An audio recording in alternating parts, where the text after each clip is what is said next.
पहिले वयाचे 60 वर्ष झाले की राज्याचा त्याग करायचे, पोराला राज्यावर बसवायचे आणि म्हातारे बंगईत नाही बसायचे. कुठे जायचे? हिमालयात जायचे. त्याला सल्ला द्यायला सुद्धा नको पोराला. पहिल्या राज्याचा नियम आहे, हे सुख सांडोनिया कासया वन शेवीती. हे राज्याचा नियम होता. त्यांना बसून सगळ्या सुविधा मिळत होत्या, पण राहत नव्हते. आपलं 80 वर्षाचं झालं, पोराच्या हातात तर दीच ना. दिलं तरी पोरानं केलं आम्हाला पटत आहे. सुराने इथं सांगलं, पोरानं त्याच्या सगळ्यावर करायचं नव्हतं, त्यानं सगळंच केला. सगळा परपंच माझ्या डोळ्यात देखत रे असं म्हणून रडत इंद्र. बस विषय संपला. मध्ये एक शास्त्र निघलं आमच्या महाराज लोकांनी काढलं. कारभार करायचा 50 वर्ष, 51 पोराला ट्रेनिंग देण्यात घालवायचं आणि त्याच्या पुढचं 51च्या पुढचं काय वर्षाचं नाव आहे? बा कुठं बा? ए बाबा तुझं काम कुठं? नीट रानात जायचं, झोपडी बांधायची, जप करीत बसायचा. 52व्या वर्षी शास्त्र सांगतंय 60 झालेत. मला सांगा तरी लाज वाटायला पाहिजे का नाही? 52 वर्षात तू लोकांना सांगतो, तू 60 वर्षात तिथंच बसला गोटे खेळत. हा बाबूराव 52व्या वर्षी म्हणतात ना हरणखोरी. बस चला. दुःख वढावले विथांड स्वय केला खंड विखांड मोहाचे करो निकाळे तोंड अविद्य कान. मी हे रामाचं सांगतोय, रामाचं एवढा त्याग महत्वाचा आहे. त्याग केल्याशिवाय कोणी किंमत देत नाही. रामानं लोभाचं तोंड छेचलं. लोभ आहे ना, भल्या भल्याची आईस्क्रीम केली ह्या लोभानं. अहो मला सांगा, एखादा शेतकरी चुळबुळ करायचं नाही. एखादा शेतकरी जर वाटानं चालला आणि वाटात शेण पडलेला असला ना, आपली वाटणी पुढे असली का तिथं लवचिली ते आपल्या वाटणीत नेऊन टाकते. त्याला म्हणायचं लोभ. राज्याचा त्याग केला ना, चेष्टा आहे काय? आणि याच्या सगळं होत डाक्टर भाऊ पुन्हा सगळं लक्ष्मण सगळं यानंतर राज्याचाच नाही. 19 वर्षाची बायको सुद्धा गावात सोडली आणि बाबा संग निघलं. तिकडच राहिलं, बायकोला फोन सुद्धा केला नाही. आमचं कसं आहे? आमचं बाबूराव 8 दिवस गेली का हॅलो, अरे चुलीवर कुत्रे हिंडायला लागले, उंदरं फिरायला लागले. त्याला लक्ष्मण म्हणते. त्याच्यामुळे आमचं नाव आमच्या पंतुली माहिती राहत नाही. माझं लक्षात घ्या, आपण इतक्या प्रपंचाला चिटकलो. कुणी बी पंजोबाच्या बापाचं नाव मला सांगा हातवर करून. पंजोबाच्या बापाचं का सांगू शकत नाही? त्याने देव केला नाही. अरे तुकाराम महाराज, ज्ञानेश्वर महाराज, नामदेव महाराज, एकनाथ महाराज, भगवान बाबा, वामन भाऊ हे आपले आजोबा आहेत, पंजोबा आहेत. का अमर राहिले? ज्यांनी गोरगरिबावर उपकार केले, जगाच्या कल्याणात लक्ष्मणानं भावाची सेवा केली, सगळ्याचा त्याग केला. अजून लक्ष्मण रामायणातून निघाला. अभिमानाथी अवघड भरडली आजैसा मोग कखाड परिपाकी करो निगोड अविद्या कांढा. अभिमानाचं काय झालं? अभिमानाला मुरड घातली. हे करंज्याला मुरड घालते. मावल्या करंज्याला मुरड असते ना, आता हातानं घालीत नाही. माझ्या लहानपणी माझी माई हातानं असं ते मोडपून करंज्याला मुरड. आता एक पॅकिंग निघले बाबूराव, त्याच्यात ते हे टाकायचं नाही, आता तर ते गोळा टाकायचा. त्याच्यात ते काय होतं, ते काय म्हणते ते, आणि ते पुन्हा त्याच्यात ते हे टाकायचं काय असेल ते तुमचं, आणि त्याला पुन्हा असं पलटायचं. आपोआप मुरड फुरड चट राईस प्लेट कार्यक्रम. खाऊ वाटलं तर खा, नाही तर बस. आणि कसं करायचं मावले हो, तुमच्या घरात टेवे असतात, कसला बी स्वयंपाक करा तुम्ही, आणि ज्या बसला का टीव्ही चालू करून द्यायची. टीव्ही चालू करायची आणि त्याच्यावर ते फॅशन शो लावायचा. काय लावायचं? फॅशन शो या जणाला उंदराच्या लेंड्या तळून वाढल्या तरी ते मला इतक्या गोड्यात ते टीव्ही बघण्यातच येणं झालं. खाली काय खातं ध्यानातच नाही. बाये दुस्तर दुस्तर बना त्या बयाचे चेचुनी तोंड वासा खरा निरागड कांड संपली रे. वाचा गोड पाहिजे ठीक आहे. माणसाची वाचा गोड पाहिजे. साचा आणि निकले आणि शब्द जैसे अमृताचे. अरे बोलतानी गोड बोला की काय लागत नाही माय बकू. तुका म्हणे व्हावे शब्देची उदार. तोंडानं चांगलं बोला. लोक तुम्हाला चांगलं म्हणले शिरात नाहीत. लोक देणं ना घेणं पण तोंडानं नीट बोलणंच नाही. साठी मारा फाटकोणी बोलणार फाटकोणी बोलणार. लोक म्हणते दिसलं आलं नाही ते चला आपल्या इकडून. वाणी गोड ठेवा.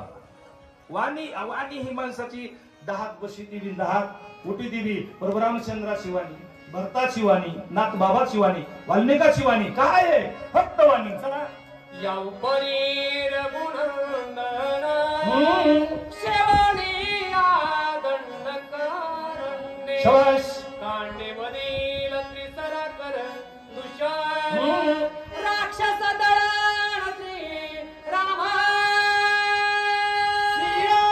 श्रीराम श्रीराम. अयोध्या कांड संपलंय. कोणतं कांड लागणार आहे. अरण्य वनातलं कांड आहे. बरं वन देव देव करणारा तरी लोकांनी सुखाने जगू द्यावा की. महाराजाला अरे राज्य सोडलंय सगळं सोडलंय. माय सोडी बाप सोडाय कपडे भरगे कपडे घालून जंगलात बसलोय. लोकांनी त्याला नाही नीट जगू दिलं. मग आपण बी अपेक्षा करायचं नाही. मी आता देव देव करतोय आणि मला रे लोक मानते अजिबात नाही. डोक्यात सुद्धा आणायचं.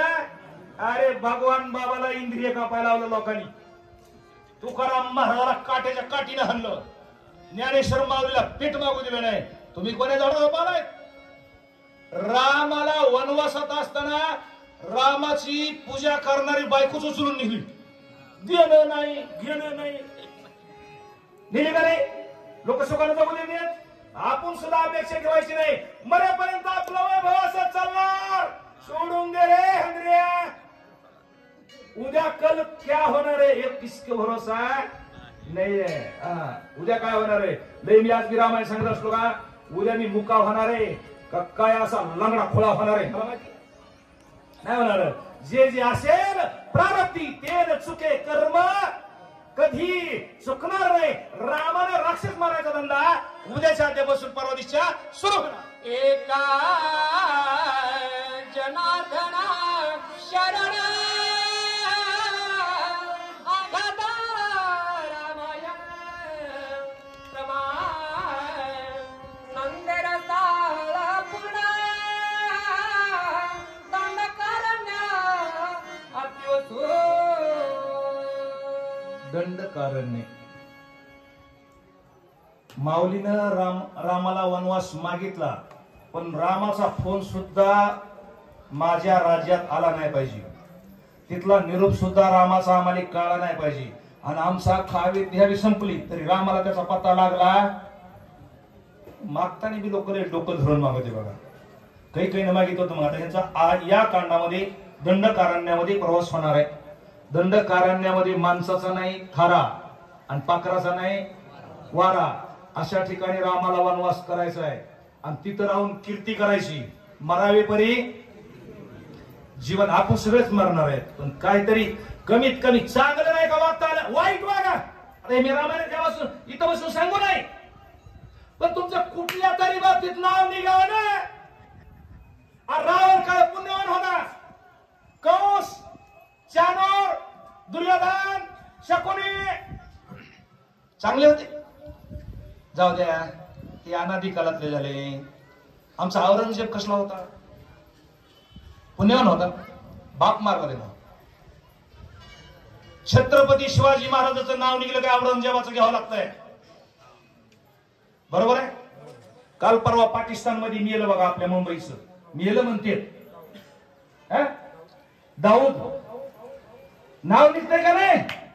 मग आपण कोणा कामाचे ऐ, आपला साप दिसला की घर काढतो आपण. आर उंदीर दिसला तर घरात परत आम्ही. एवढं सोपं नाही. एक तर चांगला करा, कीर्ती होईल. वाईटाची कीर्ती होणार नाही, पण वाईट म्हणून का होईना त्याचं नाव निघल्याशिवाय राहणार नाही. रामाने कीर्ती केली, तशी कीर्ती करायची असेल तर परोपकार करा. हेच रामायणामध्ये शिकायचंय. दुसरं काय रामायण किती बी छाती बडवून, किती बी हाती हलवारून, किती बी ओरडू सांगितलं, आणि जर तहानेल्याला पाणी देत नसल, भुकेल्याला अन्न देत नसल, देवाचं नाव घेत नसल, कुणाला वाकून नमस्कार करीत नसल, तर त्याचं तोंड पाहिल्यावर सकाळी सकाळी यश येत नाही बरं का. हा रामायण सांगणारा तुम्ही मी बी असू द्या, आणि त्याचे जण जर चांगला गुण नसंग त्याच्यात, त्याचं सकाळी सकाळी त्याची न व्हावे दर्शन. मूर्खाहुनी मूर्ख पूर्ण. बघा मी लिहिलं, तुकाराम महाराज लिहिलं आहे. नुसतं बोलायला कोण लिहिलं, पण वागायला यायला पाहिजे. आज सांगणाराची संख्या जास्त आहे, ऐकायला कोणी नाही. काय केलं नाही हेच नीट वागत नाही, हेच काय ऐकायचं नाही, ते महत्वाचं आहे. मग पुण्य करायचं असेल तर परोपकार करावं लागेल, आणि पाप करायचं असलं तर परपीडा करावं लागेल. दुसऱ्याला त्रास द्या, पाप हुडकायला जायची गरज नाही. दुसऱ्यावर उपकार करा, पुण्य हुडकायला जायची सुद्धा गरज नाही. अध्याय संपला. आता तुम्हाला वेळ त्रास देत नाही. आजच्या पंक्तीचे यजमान तुम्ही सगळे, तुम्ही जेवढ्यानी देणग्या दिल्या तेवढ्याची पंगत आहे आज. त्याच्यात एक जणांना 11,000 रुपये दिलेत. मधुकर साहेबराव मुंडे, आमच्या गावची श्री क्षेत्र चारदरीतील व्यक्ती आहे, आणि त्यांचा एकट्याचा सत्कार होईल. माता माऊल्यांनी वडाच्या पलीकडे बसावा, पुरुष मंडळींनी इकडे बसा. गाड्यावाल्यानी कट्टाळ आला बघा, माझा आवाज पाक संपला. गाड्या काढा आणि 1 मिनिट बसा. अक्षर आणलेले आहेत, अयोध्येवर अक्षर आल्यात. त्या एकदा या ग्रंथावर किंवा हनुमानजीवर जिथवर पाऊस होते तेवढ्या कुंडलीवर हरचा गजर झाला की तुम्ही जागेवर अक्षरा फेकायच्या आणि आपल्या आपल्या जागेवर जाऊन बसायचं. पुंडलिका